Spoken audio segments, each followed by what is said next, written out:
Hey man, what's good with y'all boys? It's your boy JJ Reacts, man. Hey, back again in another reaction video. This time we got Why You Never Spoke to Larry Bird, a trash talk story told by NBA legends. Hey, y'all told me to react to this. Everything you're right to it. Let's get it. It's a long video. Might as well sit back and get some popcorn. You guys absolutely Let's love the get Larry it. Bird trash talk stories, and this one is one of the greatest and funniest Seriously, trash something, talking moments of all time. Now, a few months ago I posted a Larry Bird video that did quite well on this channel, and it featured Dominique and the Atlanta Hawks, but this video is separate to that, and this trash talking moment happened a few years later. This is the time that Larry Bird went in on Spud Webb, Dominique Wilkins, Doc Rivers, and the whole Atlanta Hawks team, and it is hilarious. Larry Bird is one of the greatest players of all time, but he's arguably the greatest trash talker of all time as well, and this video proves that. So if you do enjoy videos just like this one, I'd really appreciate if you guys could hit that like button if you do enjoy it by the end of the video.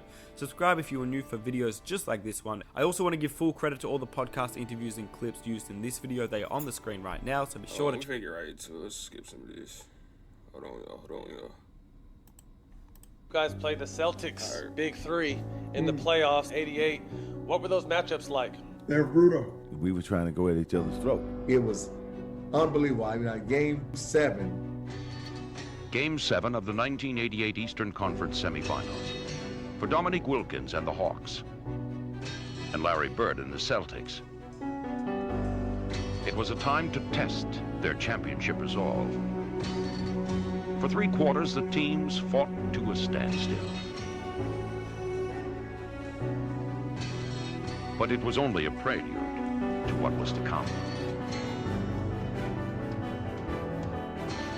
As the final quarter began, a grueling personal contest of can you top this was about to begin. Cuts free.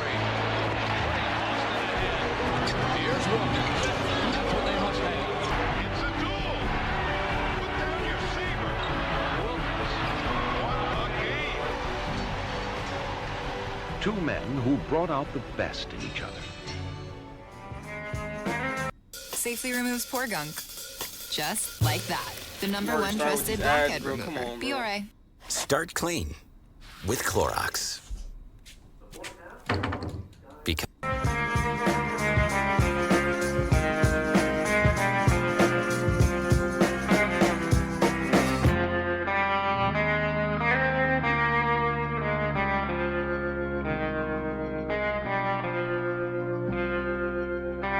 While I was in college, I used to watch and get Sports Illustrated, and I remember seeing Dominique Wilkins. And I said, man, I would love to play with this guy, not knowing anything about the Hawks, but it was like, I would love to play with him.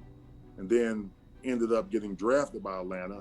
Now Nick's my teammate. And I was like, I mean, a dream come true. You think about those Atlanta teams with Dominique and Spud and Doc Rivers, Tree Rollins. Oh my And fucking so, goodness. you know, they for sure had the respect of us. Kevin Willis was a good player. Damn. And, I gotta react to and Dominique Dominique and Doc Rivers and Spud Webb came off their bench. and Randy Whip, Tree Rollins. Kevin Willis, yeah. Jump Hook, Cliff Robinson, Flip Levinson. the original Big Dog. Shit. We were grown, we were young, we were really athletic. We had that energy that a team would need. And all we had to do was build chemistry, begin to understand each other's games, weaknesses and strengths. And we did that, and we started to flourish after the first 4 or 5 years. They were a deep team that could score the ball, and if we weren't at our best, we were in trouble. But with that team, they were so fun to watch because Dominique was the headliner, but everyone else around him. When you talk about Spud Webb, they would come over and play with us across the street at Georgia Tech. You say, this little joker can flat out go. First small guy getting the dunk contest, win the dunk contest, all that hype around them. The question would be, when it got crunch time, the other team would outsmart them. That was their downfall. That was a pretty good bunch to not win it all, and they had that one. Remember the Dominique Larry Bird big shootout? It's Game 7 in 1988 against the Atlanta Hawks. Dominique and Larry Bird. One of the most clutch moments. I remember watching it as a kid. Got me hyped. I went outside and started shooting outside of the playground. Pretending I was both of y'all. But 1988. that had to be one of Conference the best moments. semifinals. Neek and Bird. Game 7, the Dominique Bird series. Shot for shot. Shot for shot. Yeah, this is crazy. And Bird going back and That game forth. was crazy. You know, we should have eliminated them in 6. Well, the whole series was crazy. Game 1 and 2, the Celtics won by like a combined 80 points. Like, they blew us out. As the Hawks found themselves down to the final gasp. But back home in the Omni, they were flying high. The offensive spark plug, little Spud Webb, found a way to slither through the Celtic defense, putting together a career-best playoff performance and igniting the Hawks to a much-needed victory. I remember coming back from Game 3 to Atlanta, and the big article in Atlanta Journal was put a fork in them, we're done. You know, and then we win Game 3 and then win Game 4. Go into Boston and win Game 5, and that was a great game. I think we took control. The Atlanta Hawks just will not surrender their favorite Boston Celtics. It's kind of a clash of two worlds. In Bird, you've got somebody who's already an icon. He's already been sanctified as a Boston Saint. And Dominique represents a different kind of basketball. We had him, Matt, one time. We were up 3-2. We won Game 5 in Boston. We was not supposed to win that game, you know, the critics say. So we knew going to Game 6, I said, man, we could advance and we can beat these guys. The frenetic Hawks, led by the Freakazoid, had old school Boston by the throat. Up 3-2 in the best-of-7 series. All Atlanta has to do is go down to Atlanta and close the series out.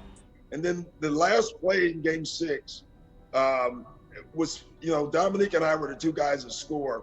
And at the end of the game, we drew up a play. I called a timeout because they knew what we were running. We called another one.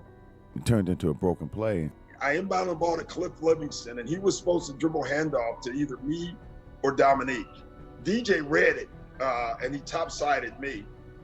Cliff looked at Dominique, and then Cliff went on his own. I went to basket left-hand running hook. I was mad. Cliff's right-handed.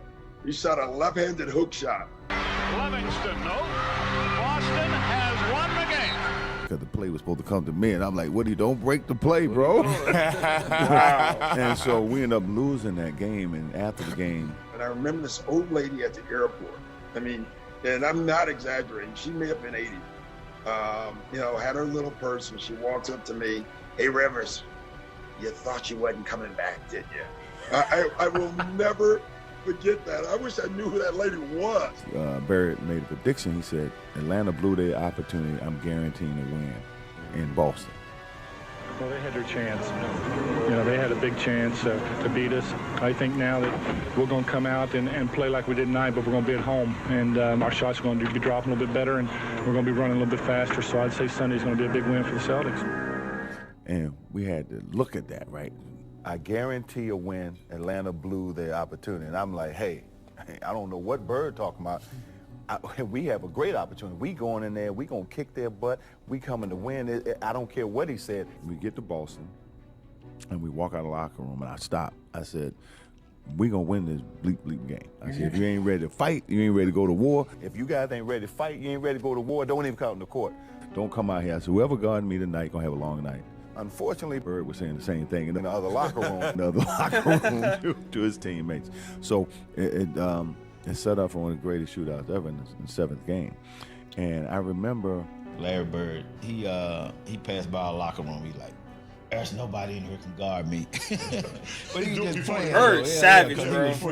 I remember before this big game against Dominique that Larry was out shooting, and I was out shooting early at one end of the court. Larry was down at the other end, and I noticed that Larry was down there like shooting left-handed jump hooks from like 12, 15 feet. Now, he made left-handed shots, but I saw him shooting right-handed jump hooks from 12 or 15 feet. And I went down there and go like, what are you doing? He goes, my Achilles tendons are killing me. My step back it won't work tonight. I need that jump hook. And he made something that game. I mean, it's just unbelievable. That just tells you his confidence and tells you what kind of a player he was, just to have a game plan of what shots he was going to make that night. That's crazy. So it set up for one of the greatest shootouts ever in the seventh game. Despite Bird's brash words, the Hawks seemed unintimidated. And it would quickly become apparent that if Larry was to make good on his prediction, he would have to contend with a high-flying Dominique Wilkins, who would simply play the game of his life. Go down and the tip goes to Boston. We came into Game 7 with the right mindset, believing that we would have a chance to win Game 7. You know, it was one of those Sundays in the Boston Garden, hot, crowd crazy. They expected they were going to win. I don't think they expected to have a tussle like they had in that game. Game 7 would go down as one of the greatest games in NBA history. Dominique was an unstoppable player. No guy could guard him in the league man for man. You could see his I gotta do my competitiveness. research You on could see Dominique, his bro. determination in that Game 7. There was only one player on the floor who could match his will. Larry Bird. You want to be great? God, You need to these sacrifice. ads, bro. I hate them so much, yo. Do you see? Damn. Bird is open. Do they want him to take that shot? With 6 points on the drive. Parrish picks for Bird. Gets the roll. Shooting hand wide open. Oh my Bird, goodness. very difficult angle, gets it to fall. And I remember he only had 12 points going to the fourth quarter. I remember coming down the floor, and I remember myself, Larry Bird, and Kevin Willis. I really believe this. The reason why Larry Bird got so hot in that game, in that fourth quarter, Kevin Willis and I and Bird was running down the court, and we were running down the court, and Kevin reached across me, put his hands, and puts his finger in Larry Bird's chest, said, don't let this so-and-so score any more tonight. Kevin Willis came over and said, Neek, don't let him score tonight. And Bird standing around. Next time I'm looking at Kevin. What you doing? What are you doing? You know, his Bird eyes got like this big. You don't want to awaken a sleeping giant. He got 12 points. Right? Don't wake him up. Are you crazy? Leave him sleep. Let him stay asleep. Yes. What you doing? Woke him up. You don't wake up a sleeping giant. And his eyes got that big. You know, it's like his eyes got this big. I look at Kevin, what are you doing? And from that point, it was a shooting match. That fourth quarter was unbelievable. On the drive, Bird with a reverse wraparound. Wilkins from the perimeter. That's running the offense. Bird is open. Do they want him to take that shot? Even Larry's open is crazy. 3-on-1. Larry was torturing him. Dominique was torturing me on when he had the ball. That fourth quarter, maybe the best fourth quarter as far as mano-mano of all time. Bird gets it in low on the turnaround. Oh my goodness. Mano duel. Bird versus Wilkins. Wilkins, 3 That's spots. tough. I got to come down there offensively. I got to carry the load now. I got to keep us going. It's Bird's turn. Larry coming back with another one. Oh my. And I remember sitting down before the fourth quarter, and I'm watching the game. And I remember they took me out for a blow, and Kevin and Cliff Livingston came in the game, and he got hot. And I remember Coach said, all right, Nick, go in there and slow him down. I said, slow him down. He hot now. Forget that. That's the only thing I can do is try to match him bucket for bucket. That's what turned out one of the greatest fourth quarters ever. So we're playing, the ball goes up. You know how you clear space, you get that rebound every day. You're not even worried about it. Because I push it and I go up to get it, and all of a sudden, man, there's just a force all over my shoulder. He grabs it, he dunks it. You know those short shorts? They were right here. I tell you right now. I mean, he threw that thing down, and I was like, oh my, and Larry has the classic line. Larry goes, shoot, I better box that guy out, huh, Kev? I said, yeah, I suggest you put a body on him. That was one of the craziest things ever. I'd never seen a guy that high in my life. He just threw it down. Short shorts right here, huh, kid? Right here, baby. That was I still have crazy. nightmares about that, Smitty. Obviously. You had 47 in that game. Larry Bird had 34, but 20 of those. In that quarter. But like I said, I think he ended up with 34 for the game. And the duel continues. I don't think it was so much edge they had. I just thought it was a player that they had, and that was Larry Bird. It's Bird's turn. Who basically put the team on his shoulders in that fourth quarter. The Celtics are ahead of the Atlanta Hawks. 84-82. Will return to the Garden. And make it easier for him to bring the ball up. They just giving it to Larry too. They can't stop him, bro. Defense. Tied at 88. With Bird again pulling up, putting Boston ahead. Bird attempting to break free, stays with it, and the foul. Oh my goodness. Continuation for Larry Bird. We're up by 7. Dominique hits a 3. Lead to Bird off the fake. Improves his position. Wilkins ties it for Atlanta. You know, Dominique was pretty much the whole game. Larry, the fourth quarter, kind of then, carried their team. That's what made him so great. 50. Bird cuts free and left hands in for the field goal. This is a type of game. Who's going to blink first? Wilkins responds. Sideline between the two of them. Shot after shot, bro.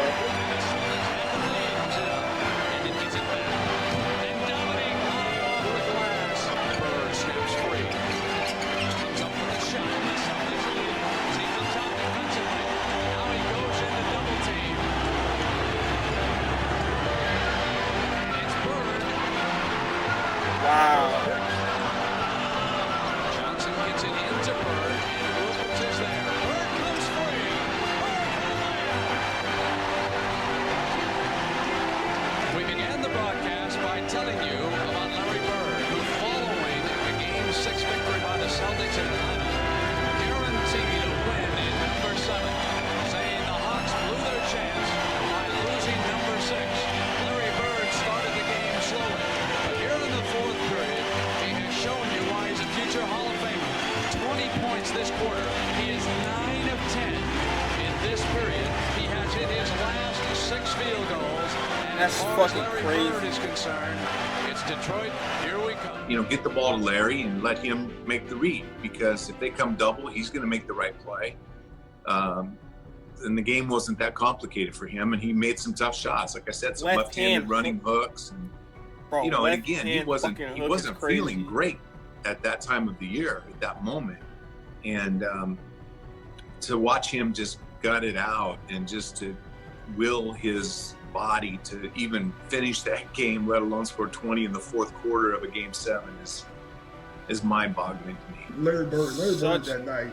A soft touch at the rim, bro. Like, listen, he has the feel for it. He was So unbelievable. it's crazy. And he's so clutch. Meek was just as clutch that night. It's just that Larry in the fourth quarter was unstoppable. So clutch is not just the final 3 or 4 seconds of the game. And the thing is, we were sending everybody at him to slow him down. He was so hot that I think one of the shots he hit was a left-handed 3. That's when you know a guy is in the zone. Bird attempting to break free, stays with it, and the fouls. The continuation. Using both hands like that in the game is crazy. He said, I can be 20 with the right, 20 with the left. Like Robert Parrish always said, 40,000 eyes on Larry Bird because they knew he was going to get the ball. And we knew it, our opponents knew it, and now it's just up to them to stop it. It's Bird. The Boston Celtics will win this series. Step into Wix Studio, the web creation platform built They for won't agencies. even watch Larry, bro. They won't watch Man, him. he was doing a little bit of everything. I don't know really what he was doing in that fourth quarter, but the stuff that he was doing, it was unbelievable, man. I mean, he was throwing left-hand shots, running hooks.